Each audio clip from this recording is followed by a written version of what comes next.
July 1st, 2000. 21-year-old British woman Lucie Blackman goes missing in Tokyo, sparking an international investigation and a persistent search for justice. She was born on September 1st, 1978, in the UK. At 21, she was already a former British Airways flight attendant. But after quitting, she wanted a change. A thirst for adventure and a desire to earn money pushed her to a decision to go to Japan, to start a new stage in her life. In Tokyo, Lucy got a job as a hostess. Her job consisted of communicating and accompanying clients without intimate services. Lucy Blackman and Joji Obara first met in June 2000 in Tokyo, where Lucy was working as a hostess at the Casablanca Club in the Roppongi district. Obara, a wealthy real estate developer, was a regular at such establishments and would often invite hostesses for personal meetings known as dohan, paid dates that were part of the hostess's job. On July 1st, 2000, Lucy told a friend that she was going on such a date with a client. She went missing shortly after. Joji Obara, but his real name is Kim Sung-jong. He was born in 1952 in Japan, came from a family of Korean descent, and belonged to the so-called Zainichi Koreans, Koreans born in Japan. Heir to a large fortune, his father was a successful businessman in the oil industry. Obara led a luxurious, secretive lifestyle. He spoke fluent English, was educated in prestigious institutions, owned elite real estate and clubs in Tokyo, where he appeared outwardly respectable and sophisticated. But behind this mask of glamour lurked a brutal criminal. From 1992 to 2000, he preyed on women, mainly foreigners. He was found guilty of numerous rapes and murders. It is estimated that the number of his victims could have reached between 150 and 400. On July 8th, 2000, Lucy Blackman went out to meet a new client. That evening, she went to a so-called dohan, dinner accompanied by a hostess. The man she went with turned out to be Joji Obara, a wealthy and secretive businessman about whom no one knew anything at the time, except his victims. Lucy did not return.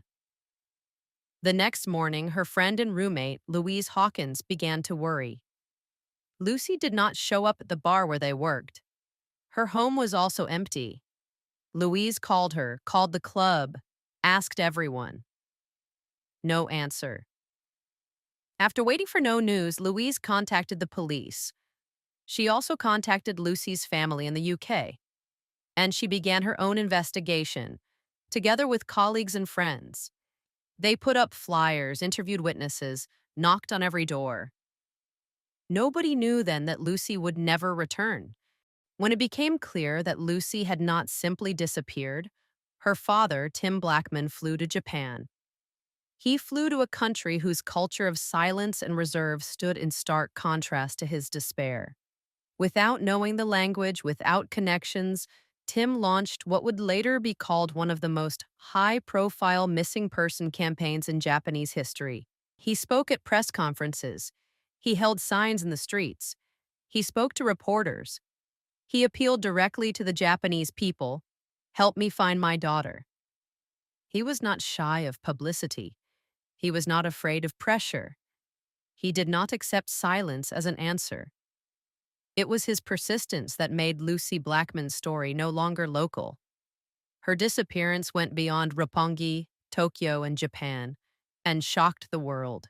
The story of Lucy Blackman's disappearance spread like wildfire, first in Tokyo, then across Japan, and soon her face was all over Britain. Newspapers ran her picture on the front pages. TV channels ran specials.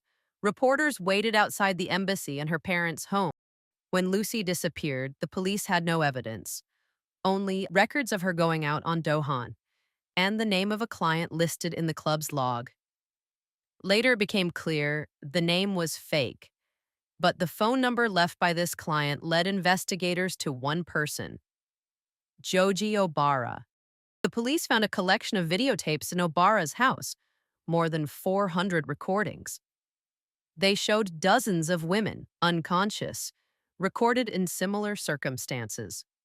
Lucie wasn't among the material, but the method was the same. The police began tracking Obara's movements, his license plates, his cars, his plots of land. And that's when he made a critical mistake. A trail surfaced to one of his resort properties on the coast in the Miyakanohama area. Locals remembered seeing him with concrete, carrying heavy containers. Someone reported this to the police. Investigators went to the scene. There, in a cave at the foot of a cliff, they found a mass of concrete, and inside it remains.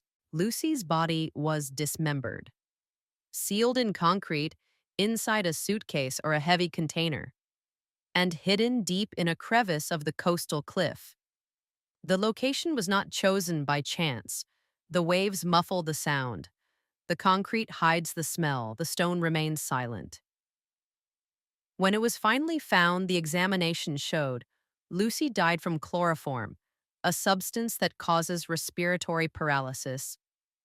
Chloroform is Joji Obara's calling card. He used it to put his victims to sleep, to do what he later recorded on hundreds of videotapes. Thus, the police finally linked Lucie to the man whose cruelty had remained in the shadows for decades. In 2000, a few months after Lucie Blackman disappeared, Joji Obara was arrested. April 25, 2006. Tokyo District Court. In the audience is Tim Blackman, Lucie's father. He flew in to speak in person, to tell out loud how his daughter's death tore his family apart, how the silence killed slowly. 2007. The verdict. Obara found guilty, but not of Lucie's murder. The court acquits him on the most sensational count, lack of direct evidence. He didn't record her. He left no trace, only concrete, and dead silence. But over the years, another story has emerged. Carita Ridgway, a young woman from Australia who died in hospital after a strange attack. When Lucie's case went public, Carita was exhumed. Toxicology test confirmed, same drug, same pattern, same person. Tokyo, Japan. Samantha Termini, the younger sister of Carita Ridgway, the Australian victim killed by Joji Obara, a 54-year-old former property developer, displays a portrait of Carita at a news conference in Tokyo on April 24, 2007. After Obara was sentenced to life in prison by the Tokyo District Court earlier in the day for a spate of brutal attacks on women, but acquitted of the most high-profile charge, the murder of British bar owner Lucie Blackman. Although Blackman's case was the most high-profile, Obara was charged with a total of 10 counts of rape, 2 of which resulted in the deaths of Blackman and Australian Carita Ridgway.